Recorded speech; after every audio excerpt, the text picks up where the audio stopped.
আসসালামু আলাইকুম। আবার আপনাদের মাঝে নতুন এক ভিডিও নিয়ে আসলাম।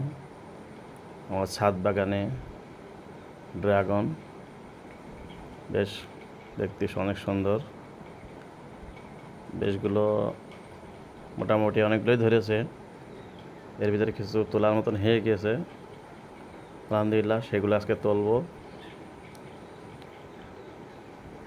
এগুলো যেটুকু পেকে গিয়েছে একেবারে, সেগুলো তোলার মতন হয়ে গিয়েছে। তো এগুলোকে অনেক পাকাতা কেটে ফেললাম। আর আরও অন্যান্য তো আছে, এখনও তোলার মতন হয়নি। ওগুলো তোলা যাবে দু একদিন পরে। আপাতত এগুলো তোলা হলো। বেশ অনেক সুন্দর, সুস্বাদু, কোনো কীটনাশক ওষুধ ব্যবহার হয়নি। তো যাই হোক, আরও নতুন নতুন ভিডিও পেতে আমাদের চ্যানেলটি সাবস্ক্রাইব করুন এবং আমাদের পাশে থাকুন। ধন্যবাদ।